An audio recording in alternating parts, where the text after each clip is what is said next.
إن الحمد لله نحمده ونستعينه ونستغفره ونعوذ بالله من شرور أنفسنا ومن سيئات أعمالنا من يهده الله فلا مضل له ومن يضلل فلا هادي له وأشهد أن لا إله إلا الله وأشهد أن محمدا عبده ورسوله اللهم صل على محمد وعلى آل محمد كما صليت على إبراهيم وعلى آل إبراهيم إنك حميد مجيد اللهم بارك على محمد وعلى آل محمد كما باركت على إبراهيم وعلى آل إبراهيم إنك حميد مجيد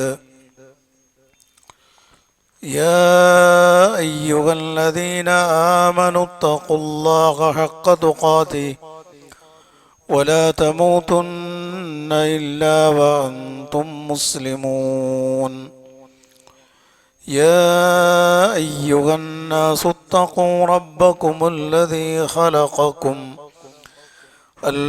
خلقكم من نفس واحدة وخلق منها زوجها وبث منهما رجالا كثيرا ونساء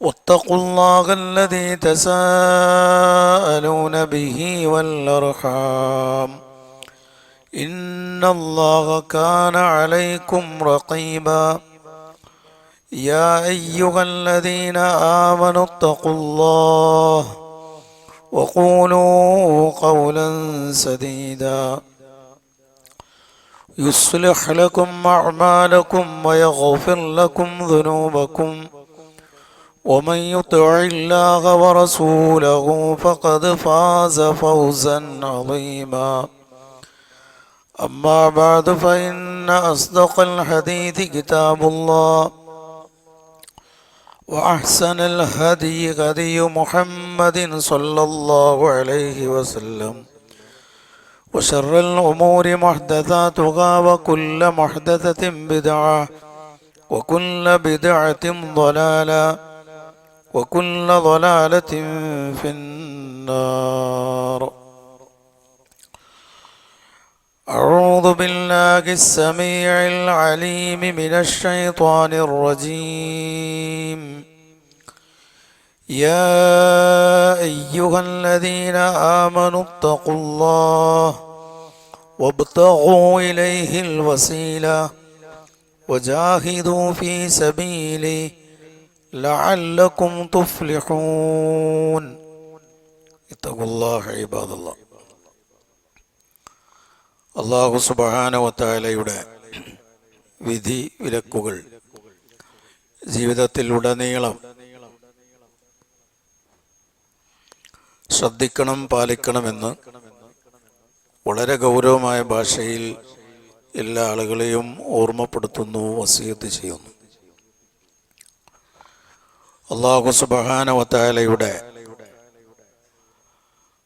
അസംഖ്യം സൃഷ്ടികളിൽ ഏറെ ശ്രേഷ്ഠനാണ് മനുഷ്യൻ. പക്ഷികളെക്കാൾ ഉയരത്തിൽ പറക്കാനും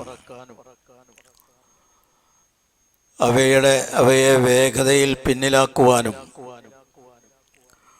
മത്സ്യങ്ങളെക്കാൾ സമുദ്രത്തിൻ്റെ അടിത്തട്ടിലേക്ക് ഇറങ്ങിച്ചെല്ലുവാനും ഗവേഷണം നടത്തുവാനും ചന്ദ്രനിൽ പലതവണ കാലുകുത്തുവാനുമൊക്കെ സാധിക്കുന്ന വിധത്തിൽ ഒട്ടേറെ കഴിവുകളുള്ള അല്ലാഹുവിൻ്റെ അപാരമായ സൃഷ്ടിയാണ് മനുഷ്യൻ. കഴിവുകളുടെ ഒരു വശം ഉള്ളതോടൊപ്പം തന്നെ ഒട്ടേറെ ദുർബലതകളും നിസ്സഹായതയും മനുഷ്യനുണ്ട്.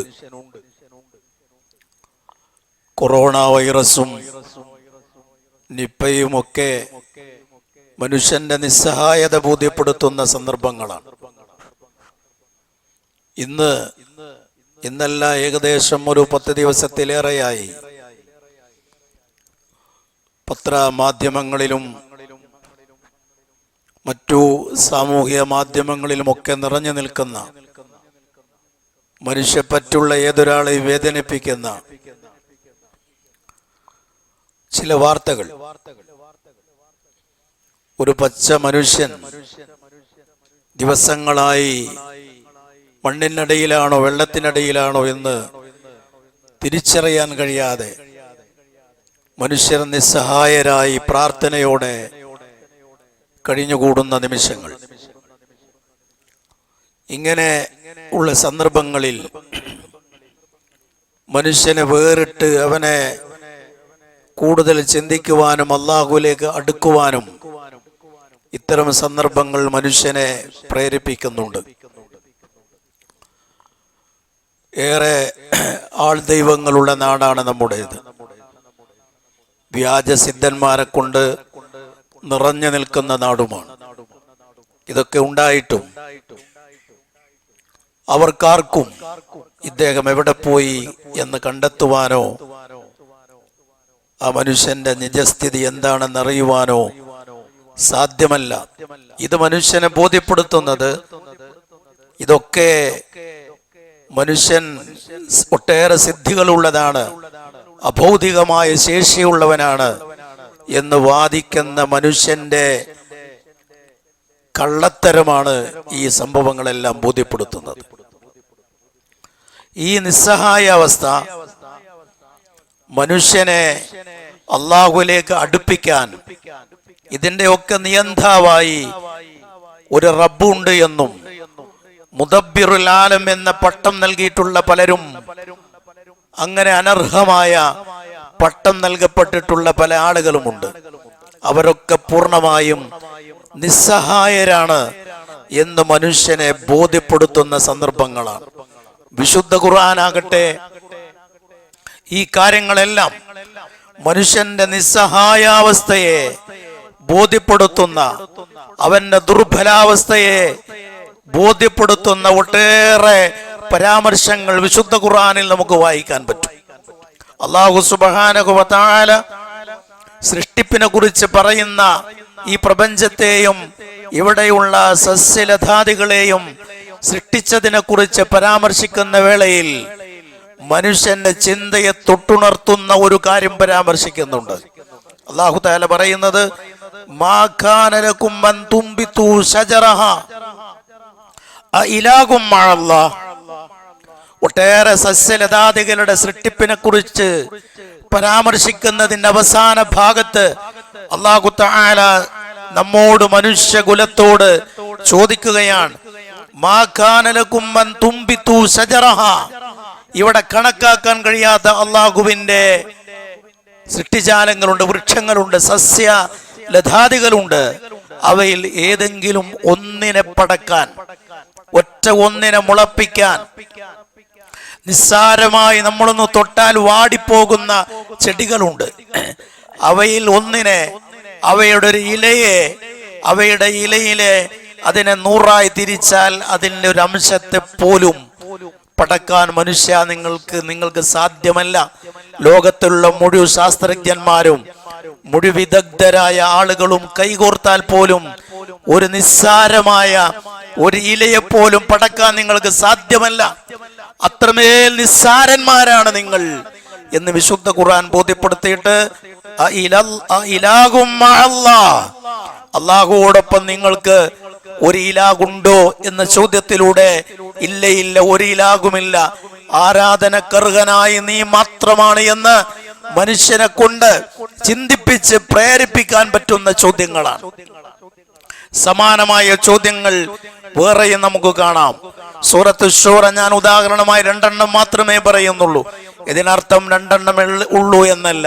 വിശുദ്ധ ഖുർആനിന്റെ ഓരോ പേജുകളും പരതിയാൽ മനസാന്നിധ്യത്തോടുകൂടെ അർത്ഥസഹിതം വിശുദ്ധ ഖുർആൻ പാരായണം ചെയ്യുന്ന ആളുകൾക്ക് സമാനമായ യഥേഷ്ടം തെളിവുകൾ കാണാം. ഇങ്ങനെ മനസ്സിനെ പിടിച്ചുകുലുക്കുന്ന ഒരുപാട് ചോദ്യങ്ങൾ വിശുദ്ധ ഖുർആനിൽ നമുക്ക് കാണാം. ആ ചോദ്യങ്ങളിൽപ്പെട്ട ഒന്നാണ് ഞാനിവിടെ സൂചിപ്പിച്ച സൂറത്ത് നംലിന്റെ 60-ാമത്തെ വചനം. സൂറത്ത് ശൂറയിലും സമാനമായി നമ്മളെ ചിന്തിപ്പിക്കുന്ന ചോദ്യങ്ങളുണ്ട്. നമ്മൾക്ക് ചിന്തിക്കാൻ പ്രേരണ നൽകുന്ന പരാമർശങ്ങളുണ്ട്. അല്ലാഹു സുബ്ഹാനഹു വ തആല മനുഷ്യർക്ക് മക്കളായി ആൺമക്കളെ മാത്രം നൽകും ചില ആളുകൾക്ക്. അള്ളാഹുവിന്റെ വചനത്തിന്റെ പരിഭാഷയാണ് പറയുന്നത്, അതിന്റെ വചനങ്ങളല്ല അതിന്റെ ആശയങ്ങളാണ് പറയുന്നത്. ചില ആളുകൾക്ക് അള്ളാഹു ആൺമക്കളെ മാത്രം നൽകുന്നു, ചില ആളുകൾക്ക് അള്ളാഹു പെൺമക്കളെ മാത്രം നൽകുന്നു, ചില ആളുകൾക്ക് അള്ളാഹു തആല ആണിനെയും പെണ്ണിനെയും ഇടകലർത്തി നൽകുന്നു, ആണിനെയും നൽകുന്നു പെണ്ണിനെയും നൽകുന്നു. ചില ആളുകൾക്ക് അല്ലാഹു തആല ഒന്നും നൽകാതെ അവരെ അഖീമാക്കി വന്ധ്യരാക്കി മാറ്റുന്നു.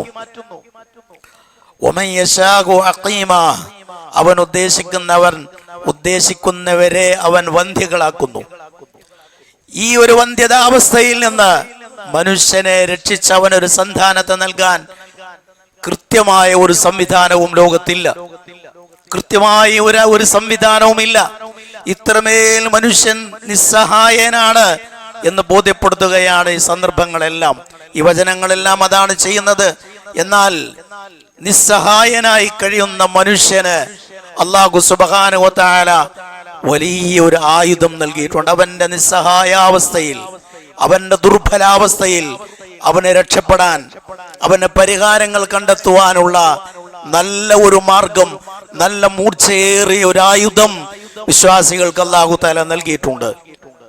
അത് പ്രാർത്ഥനയാണ്. പ്രാർത്ഥനയോളം ശക്തമായ ഒരു ആയുധം വേറെയില്ല. ഒട്ടേറെ സംഭവങ്ങൾ വിശുദ്ധ ഖുർആനിൽ കാണാം, പ്രവാചകൻ സ്വല്ലല്ലാഹു അലൈഹി വസല്ലമയുടെ ചര്യയിൽ കാണാം. ഉദാഹരണം ഒന്ന് മാത്രം ഞാൻ സൂചിപ്പിക്കാം. മഹാനായ ഇബ്രാഹിം നബി അലൈഹിസ്സലാം അദ്ദേഹത്തിന്റെ ഭാര്യ സാറ എന്ന് പറയുന്ന മഹ്ദിയുമായി ഒരു ഗ്രാമത്തിലൂടെ നടന്നു പോകുന്നു. ആ ഗ്രാമത്തിൽ, ആ രാജ്യത്തെ രാജാവ് അതിക്രൂരനാണ്. എല്ലാ സുന്ദരികളായ സ്ത്രീകളെയും അയാളുടെ ലൈംഗിക പൂരണത്തിന് വേണ്ടി ദുരുപയോഗപ്പെടുത്തുക എന്ന് പറയുന്ന അതിമ്ലേച്ഛമായ സ്വഭാവമുള്ള സ്വേച്ഛാധിപതിയായ ഒരു രാജാവാണ് അവിടെയുള്ളത്. ഇബ്രാഹിം എന്ന് പറയുന്ന ഒരാളും അദ്ദേഹത്തിന്റെ കൂടെ അതീവ സുന്ദരിയായ ഒരു സ്ത്രീയുമുണ്ട് എന്ന വിവരം രാജാവിന് ലഭിച്ചപ്പോൾ ആ സ്ത്രീ അഥവാ സാറയെ തന്റെ ദർബാറിലേക്ക് കൊണ്ടുവരാൻ ആളെ പറഞ്ഞേക്കുന്നു. ദർബാറിലേക്ക് സാറയെ കൊണ്ടുവന്നു. സാറയെ എന്ന് പറയുന്ന മഹദിയെ കേറിപ്പിടിക്കാൻ ഈ രാജാവ് ശ്രമിച്ചപ്പോൾ മഹദി സാറ അള്ളാഹുവിനോട് പ്രാർത്ഥിച്ചു. അവിടെ പ്രാർത്ഥന ഇങ്ങനെയാണ്: അല്ലാഹുമ്മ ഇൻ കുന്തു ബിക വ ബിറസൂലിക്, അല്ലാഹുമ്മ ഇൻ കുന്തു ആമൻതു ബിക വ ബിറസൂലിക് ഫലാ തുസല്ലിത് അലയ്യൽ കാഫിർ. അല്ലാഹുവേ, ഞാൻ നിന്നിലും നിന്റെ ദൂതനിലും വിശ്വസിക്കുന്ന ഒരാളാണ്, അതുകൊണ്ട് എന്നെ ഒരു സത്യനിഷേധിക്ക് നീ കീഴ്പ്പെടുത്തി കൊടുക്കരുതേ എന്ന് സാറ എന്ന് പറയുന്ന മഹദി പ്രാർത്ഥിച്ചു. ആ പ്രാർത്ഥനക്ക് ഉടൻ ഫലമുണ്ടായി. ഉടനെ അല്ലാഹു തആല അത് സ്വീകരിക്കുന്നു. ഈ രാജാവ്, ക്രൂരനായ രാജാവ് സാറയോട് അടുക്കുമ്പോൾ അയാളുടെ ബോധം നഷ്ടപ്പെടുന്നു. ബോധം നഷ്ടപ്പെട്ട് ശ്വാസ തടസ്സം അനുഭവപ്പെടുന്നു. ശ്വാസം കിട്ടാതെ അയാൾ നിലത്ത് വീഴുന്നു, കാലിട്ടടിക്കാൻ തുടങ്ങുന്നു. കുറച്ചു കഴിയുമ്പോൾ അത് സുഖപ്പെടുന്നു. വീണ്ടും സാറ എന്ന് പറയുന്ന ആ മഹദിയെ കീറിപ്പിടിക്കാൻ ശ്രമിക്കുമ്പോഴും അവർ ഇങ്ങനെ പ്രാർത്ഥിക്കുന്നു. ഇതേ അനുഭവം രാജാവിനുണ്ടാകുന്നു. 3 തവണ അതുണ്ടായി. പിന്നീട് സാറയെ സ്പർശിക്കാൻ പോലും സാധിക്കാതെ അയാൾ നിരാശനായി മാറുന്നു. സാറയെ മോചിപ്പിച്ച് ഒന്നും ചെയ്യാതെ ഇബ്രാഹിം നബി അലൈഹി സ്വലാമിനെ തന്നെ വിട്ടുകൊടുക്കുന്നു. കൂടെ ഹാജർ എന്ന് പറയുന്ന ഒരു അടിമ സ്ത്രീയെയും നൽകുന്നു. അങ്ങനെയാണ് ഇബ്രാഹിം നബിക്ക് ഹാജർ എന്ന് പറയുന്ന ഒരു അടിമ സ്ത്രീയെ ലഭിക്കുന്നത് എന്ന് ചരിത്രത്തിൽ കാണാം. ഞാനിവിടെ ഉദ്ധരിച്ച ഈ സംഭവം ഇമാം ബുഖാരി റഹിമഹുല്ല തന്റെ സ്വഹീഹിൽ രേഖപ്പെടുത്തിയ പൂർണ്ണമായും സത്യസന്ധമെന്ന് നമുക്ക് വിശ്വസിക്കാൻ പറ്റുന്ന ഒരു ചരിത്രമാണ്. ഇമാം ബുഖാരി റഹിമഹുല്ല രേഖപ്പെടുത്തിയതാണ്. പ്രാർത്ഥനയുടെ ശക്തി കണ്ടോ നിങ്ങൾ? നിസ്സഹായയായ ഈ അവസ്ഥയിൽ അവർ തനിക്ക് അല്ലാഹു തആല നൽകിയിട്ടുള്ള ഒരു അപാരമായ ആയുധം തന്റെ പക്കലുണ്ട്. ഞാൻ ആത്മാർത്ഥമായി തേടിയാൽ, തവക്കുൽ ചെയ്ത് ആത്മാർത്ഥതയോടെ അള്ളാഹുവിനോട് തേടിയാൽ ആ തേട്ടം അല്ലാഹു കബൂൽ ചെയ്യും എന്ന ഉറച്ച വിശ്വാസത്തോടുകൂടെ അവർ പ്രാർത്ഥിച്ചപ്പോൾ ആ പ്രാർത്ഥനയുടെ ഫലം ആ നിമിഷം അവർക്ക് അവിടെ അനുഭവിക്കാൻ സാധിക്കും. ഇതാണ് പ്രാർത്ഥനയുടെ ശക്തി. സമാനമായ സംഭവങ്ങൾ വേറെയും നമുക്ക് കാണാൻ പറ്റും. ഇങ്ങനെ പ്രാർത്ഥനയിലൂടെ നമ്മൾ അല്ലാഹുവിലേക്ക് അടുക്കുക, നമ്മുടെ നിസ്സഹായ അവസ്ഥയെ പരിഹരിക്കാൻ അത് പറ്റുമെന്ന് വിശുദ്ധ ഖുർആൻ പലയിടങ്ങളിലും പറഞ്ഞിട്ടുണ്ട്. യാ അയ്യുഹല്ലദീന ആമനു തഖുല്ലാഹ്, സത്യവിശ്വാസികളെ നിങ്ങൾ അല്ലാഹുവിനെ സൂക്ഷിക്കുകയും വബ്തഗൂ ഇലൈഹിൽ വസീല, നിങ്ങൾ അവനിലേക്ക് വസീല തേടുകയും ചെയ്യണം. വസീല എന്നതുകൊണ്ട് ഉദ്ദേശിക്കുന്നത് പ്രാർത്ഥനയും ഇബാദത്തുകളും അല്ലാഹുവിനുള്ള അനുസരണവും നിർബന്ധവും ഐച്ഛികവുമായ പുണ്യകർമ്മങ്ങളും ചെയ്ത് നിങ്ങൾ അല്ലാഹുവിലേക്ക് അടുക്കണം, അതിന് പ്രാർത്ഥന വർദ്ധിപ്പിക്കണമെന്നാണ്. പക്ഷേ ആ പ്രാർത്ഥന അല്ലാഹുവിലേക്ക് മാത്രമേ തിരിയാവൂ. അവനിലേക്ക് മാത്രമാണ് നമ്മുടെ പ്രാർത്ഥനകൾ ഉയരേണ്ടത്. വിശുദ്ധ ഖുർആൻ പറഞ്ഞിട്ടുള്ളത് വഇദാ സഅലക ഇബാദി അന്നി ഫഇന്നി ഖരീബ് ഉജീബു ദഅവത്തദ് ദാഇ ഇദാ ദഅൻ. എന്റെ അടിമകൾ എന്നെ കുറിച്ച് താങ്കളോട് ചോദിച്ചാൽ ഞാൻ അവരുടെ സമീപസ്ഥനാണ് എന്ന് പറയണം. എന്നോട് പ്രാർത്ഥിക്കുന്നവരുടെ പ്രാർത്ഥനക്ക് ഞാൻ ഉത്തരം നൽകും എന്ന് അല്ലാഹു സുബ്ഹാനഹു വ തആല വാഗ്ദാനം ചെയ്യുന്നു. എന്ന് മാത്രമല്ല, നബി സല്ലല്ലാഹു അലൈഹി വസല്ലമയുടെ ധാരാളം ഹദീസുകളിലും നമുക്കത് കാണാം. മഹാനായ അബ്ദുല്ലാഹ് ഇബ്നു അബ്ബാസ് റളിയല്ലാഹു അൻഹുമയെ ഉപദേശിക്കുന്ന ചില ഉപദേശങ്ങളിൽ റസൂലുള്ളാഹി പറഞ്ഞത് ഇദാ സഅൽത ഫസ്അലില്ലാ, നീ ചോദിക്കുകയാണെങ്കിൽ അല്ലാഹുവിനോട് ചോദിക്കണം. വഇദസ്തഅൻത ഫസ്തഇൻ ബില്ലാ, നീ സഹായം തേടുകയാണെങ്കിൽ അല്ലാഹുവിനോട് സഹായം തേടണം. ഇയ്യാക നഅ്ബുദു വഇയ്യാക നസ്തഈൻ, നിന്നോട് മാത്രമേ ഞങ്ങൾ സഹായം തേടൂ, നിന്നെ മാത്രമേ ഞങ്ങൾ ഇബാദത്ത് ചെയ്യൂ എന്നൊരു വിശ്വാസി നിർബന്ധമായും ഒരു ദിവസം പലതവണ ആവർത്തിച്ച് പറയേണ്ടതുണ്ട്.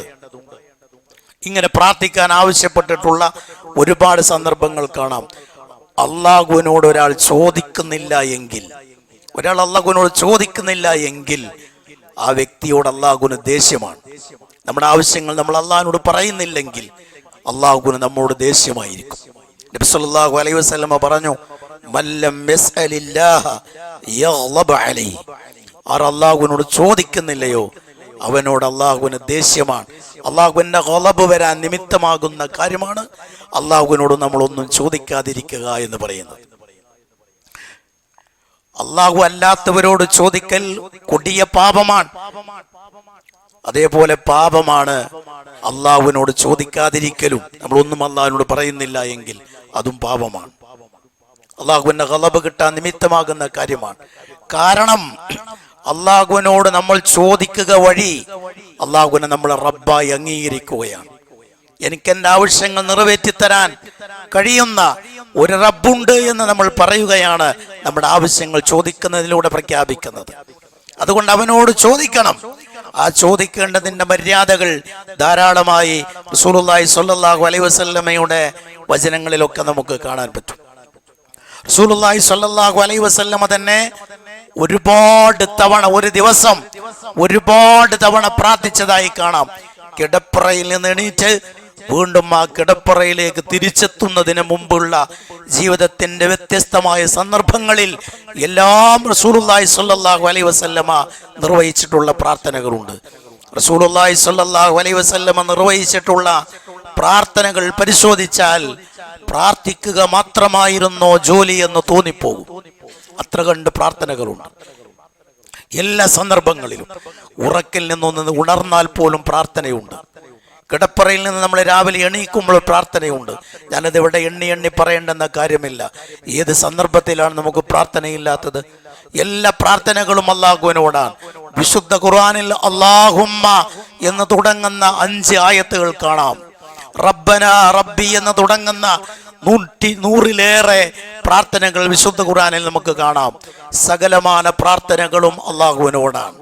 ഇങ്ങനെ പ്രാർത്ഥനകൾ മുഴുവനും അള്ളാഹുവിലേക്കാവാൻ ശ്രദ്ധിക്കേണ്ടതാണ്.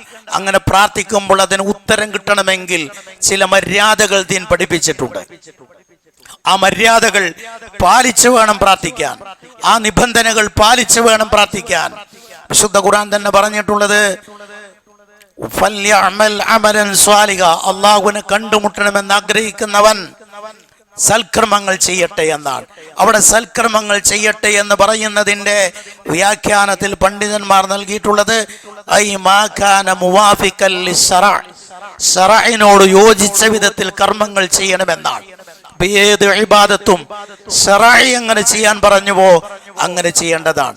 അതിൽ പ്രാർത്ഥന മാത്രം നമ്മൾ എടുത്ത് പരിശോധിച്ചാൽ അതിൽ ചില നിബന്ധനകളുണ്ട്. ഒന്ന്, ആത്മാർത്ഥമായിരിക്കണം, നിഷ്കളങ്കമായ പ്രാർത്ഥനയായിരിക്കണം. നിഷ്കളങ്കത എന്ന് പറയുമ്പോൾ റിയാഗ് വരാൻ പാടില്ല, ശിർക്കിന്റെ ഗന്ധമേൽക്കാൻ പാടില്ല.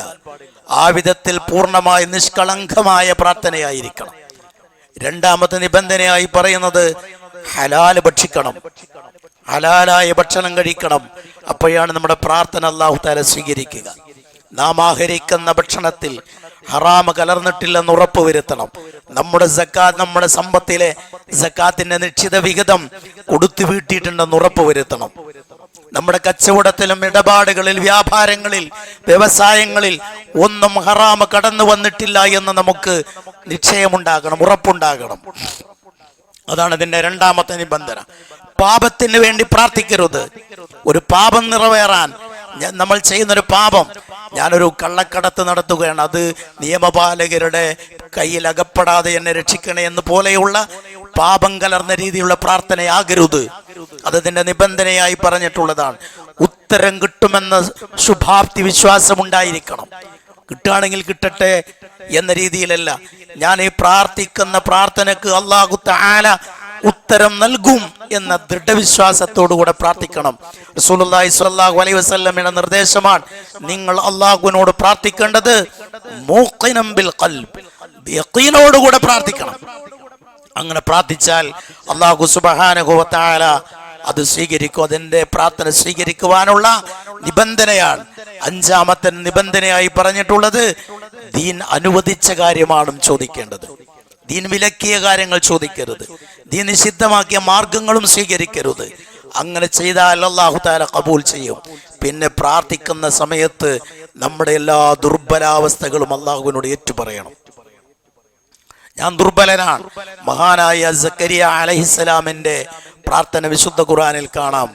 എങ്ങനെ ഒരു വിശ്വാസി അല്ലാഹുവിനോട് പ്രാർത്ഥിക്കണം എന്നതിന്റെ ഒരു മോഡലാണത്. മഹാനായ സക്കരിയ നബി അലൈഹിസ്സലാം വിവാഹം കഴിഞ്ഞ് നാളുകൾ, പതിറ്റാണ്ടുകൾ കഴിഞ്ഞിട്ടും ഒരു സന്താനം ലഭിക്കാതെ, സന്താന സൗഭാഗ്യം ലഭിക്കാതെ പ്രയാസപ്പെടുന്ന വേളയിൽ മഹാനായ സക്കരിയ നബി അലൈഹിസ്സലാം അല്ലാഹുവിനോട് പ്രാർത്ഥിച്ചത് വിശുദ്ധ ഖുർആൻ ഉദ്ധരിക്കുന്നുണ്ട്. ആ പ്രാർത്ഥനയിൽ കാണാം എങ്ങനെയാണ് അല്ലാഹുവിനോട് പറയേണ്ടത്. അദ്ദേഹത്തിന്റെ പ്രാർത്ഥന ഇങ്ങനെയാണ്: ഖാല റബ്ബി ഇന്നി വഹനൽ അദ്മു മിന്നി. അല്ലാഹുവേ, എൻ്റെ എല്ലുകളൊക്കെ ദുർബലമായി, വയോവാർദ്ധക്യം ബാധിച്ചു, എൻ്റെ എല്ലുകൾക്കൊക്കെ ദുർബല ബാധിച്ചു. വസ്തഅല റഅ്സു ശൈബ, എൻ്റെ തലമുടികളൊക്കെ നരച്ച് പ്രകാശിക്കാൻ തുടങ്ങി. വലം അകുൻ ബിദുആഇക റബ്ബി ശഖിയ, നിന്നോട് പ്രാർത്ഥിച്ചിട്ട് ഞാൻ ഒരിക്കലും ദൗർഭാഗ്യവാനായിട്ടില്ല. ഞാൻ പ്രാർത്ഥിച്ചിട്ട് ദൗർഭാഗ്യവാനായിട്ടില്ല, എന്നെ നീ അനുഗ്രഹിച്ചിട്ടേ ഉള്ളൂ എന്നിങ്ങനെ ദുർബലാവസ്ഥ പറയണം മനുഷ്യൻ. അവന്റെ എല്ലാവിധ ദുർബലാവസ്ഥയും നിസ്സഹായാവസ്ഥയും അള്ളാഹുവിനോട് ഏറ്റുപറയണം. അങ്ങനെ പ്രാർത്ഥിച്ചു. മഹാനായ സക്കരിയ അലൈഹിസ്സലാമിന് അല്ലാഹു സുബ്ഹാനഹു വ തആല സന്താനത്തെ നൽകിയിട്ടുണ്ട്. അതാണ് യഹ്യ അലൈഹിസ്സലാം എന്ന് പറയുന്ന പ്രവാചകൻ എന്ന് നമുക്കറിയാം. ഇങ്ങനെയുള്ള പ്രാർത്ഥനകളുടെ മര്യാദകൾ പാലിച്ചുകൊണ്ടത് നിർവഹിച്ചാൽ അല്ലാഹു തആല അത് കബൂൽ ചെയ്യും. അതിലെ നിബന്ധനകളാണ്. ആ നിബന്ധനകൾ പ്രാർത്ഥിച്ചുകൊണ്ട് നമ്മുടെ ആവശ്യങ്ങൾ മുഴുവനും അല്ലാഹുവിനോട് തേടാൻ നമ്മൾ ശ്രമിക്കണം. അല്ലാഹു സുബ്ഹാനഹു വ തആല അനുഗ്രഹിക്കുമാറാകട്ടെ.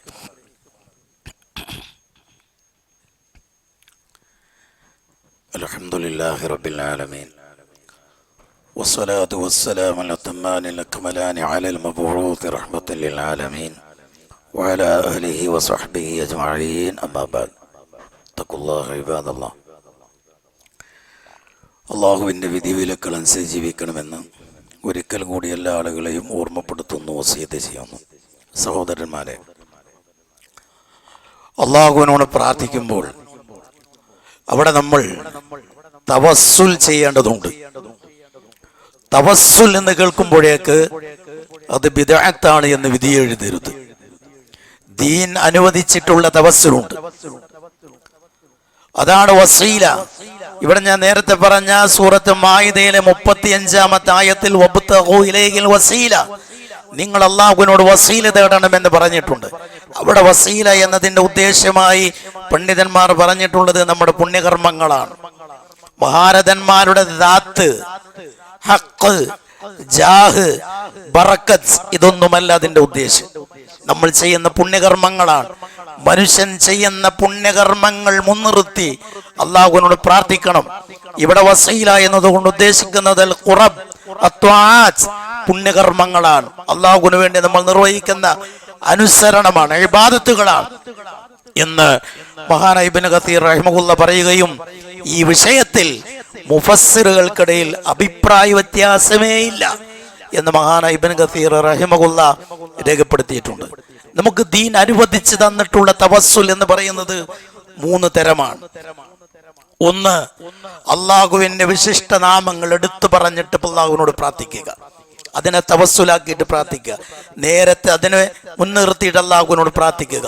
നേരത്തെ നമ്മൾ സാറ എന്ന് പറയുന്ന മഹദിയുടെ പ്രാർത്ഥന പറഞ്ഞതിൽ തന്നെ അത് കാണാം.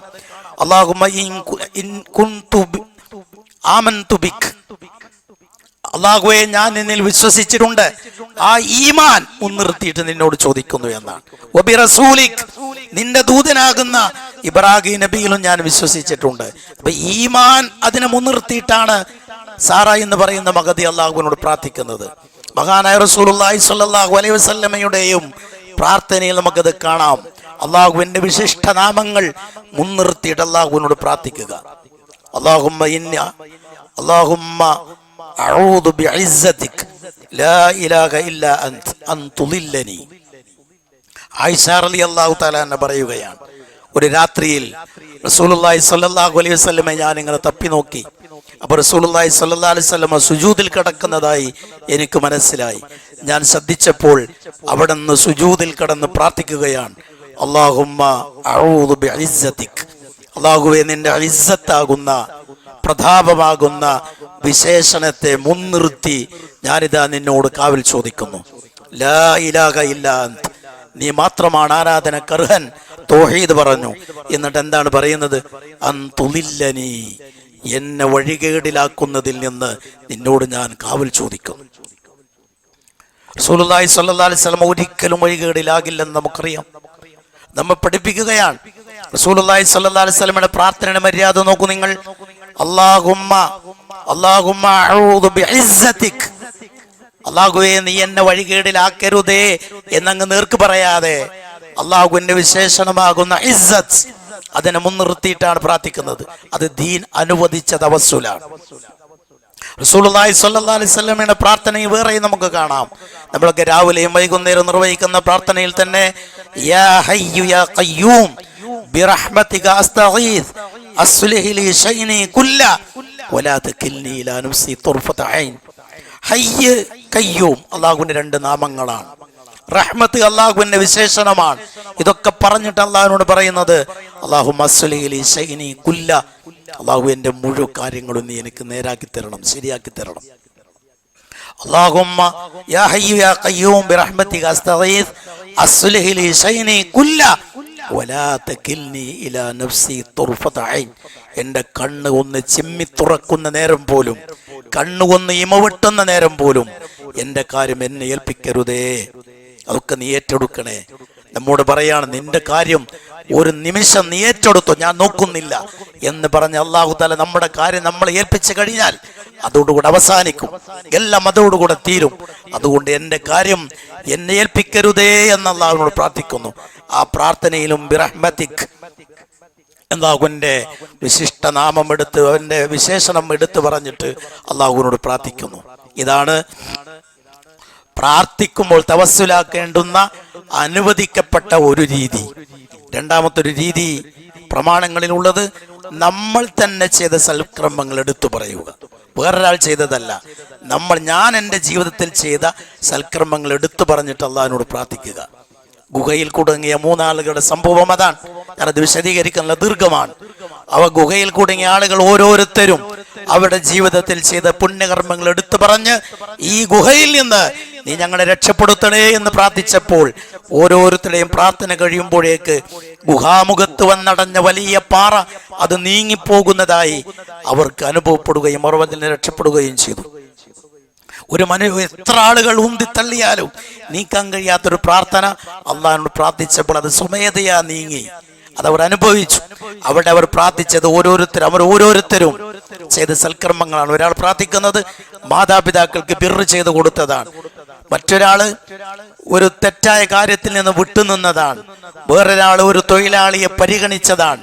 ഇതൊക്കെ എടുത്തു പറഞ്ഞ് പ്രാർത്ഥിച്ചപ്പോൾ അവരുടെ പ്രാർത്ഥന അല്ലാഹു തആല ഖബൂൽ ചെയ്യുന്നു. അങ്ങനെ സ്വന്തമായി ചെയ്ത കർമ്മങ്ങൾ എടുത്തു പറഞ്ഞ് പ്രാർത്ഥിക്കുക, അതാണ് രണ്ടാമത്തെ രീതി.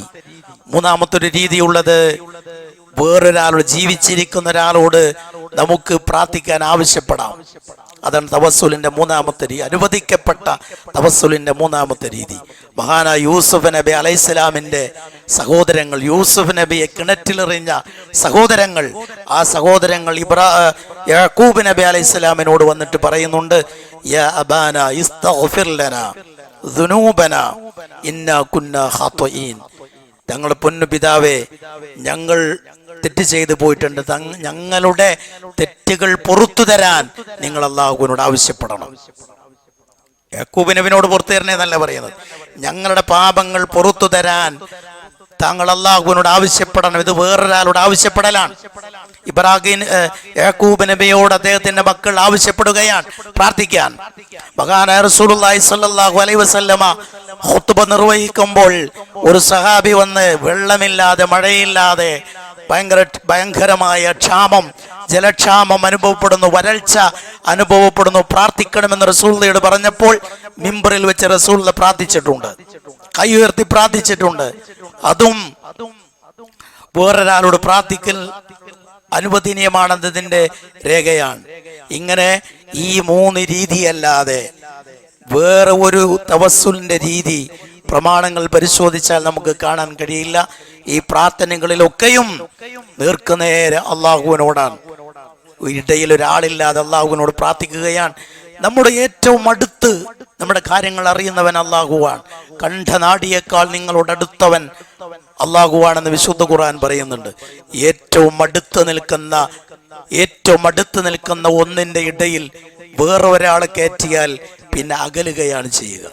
ഇങ്ങനെ നിൽക്കുന്ന ഒരു സാധനത്തിനിടയിൽ വേറൊന്ന് തിരികെ കയറ്റിയാൽ പിന്നെ അകലുകയാണ് ചെയ്യുക. അതുകൊണ്ട് വേറൊരാളുടെയും ഇടയാളനായി വെക്കാതെ നേർക്കുനേരെ തന്നെ അല്ലാഹുവിനോട് പ്രാർത്ഥിക്കുക എന്നതാണ് പ്രമാണങ്ങൾ പഠിപ്പിക്കുന്നത്. അക്കൂട്ടത്തിൽ നബി ഒട്ടേറെ പരാമർശങ്ങൾ ആയത്തുകളും ഹദീസുകളിലും വന്നിട്ടുള്ള, ദീൻ അനുവദിച്ചിട്ടുള്ള ഈ തവസ്സുൽ കൂടെ വരേണ്ടതാണ്. ബാക്കിയുള്ള ഹക്ക്, ജാഗ്, ബറക്കത്ത് പോലെയുള്ള രീതിയിലുള്ള തവസ്സുലുകൾ അത് ദീൻ വിരോധിച്ച തവസ്സുലാണ്. അത് തവസ്സുലുൽ മംനൂ, വിരോധിതമായ, നിയമവിധേയമല്ലാത്ത തവസ്സുലാണ് എന്ന് കൃത്യമായി പണ്ഡിതന്മാർ പഠിപ്പിക്കുകയും ചെയ്തിട്ടുണ്ട്. ഇവിടെ പറഞ്ഞ ഈ നിബന്ധനകളെല്ലാം പാലിച്ചുകൊണ്ട് നമ്മുടെ സകലാവശ്യങ്ങളും, ചെറുതും വലുതുമായ സകലമാന ആവശ്യങ്ങളും നിരന്തരമായി അള്ളാഹുവിനോട് ചോദിച്ച് അവന്റെ റിള കിട്ടുന്ന അടിമകളായി മാറാൻ ശ്രമിക്കണം. അല്ലാഹു സുബ്ഹാനഹു വ തആല നമ്മെ ഏവരെയും അനുഗ്രഹിക്കുമാറാകട്ടെ. നമ്മിൽ രോഗികളായി കിടക്കുന്ന ആളുകൾക്ക് അല്ലാഹു രോഗശമനം പ്രദാനം ചെയ്യുമാറാകട്ടെ. പൂർണ്ണമായ ആരോഗ്യത്തോടുകൂടെ അവനെ ഇബാദത്ത് ചെയ്ത് ജീവിക്കുവാനുള്ള തൗഫീഖ് നമുക്ക് ഏവർക്കും അല്ലാഹു പ്രദാനം ചെയ്യുമാറാകട്ടെ.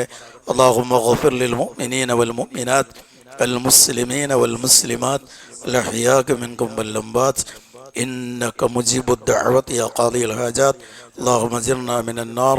اللهم أحينا على الكتاب والسنة ومتنا مع الإيمان والتوبة يا أرحم الراحمين.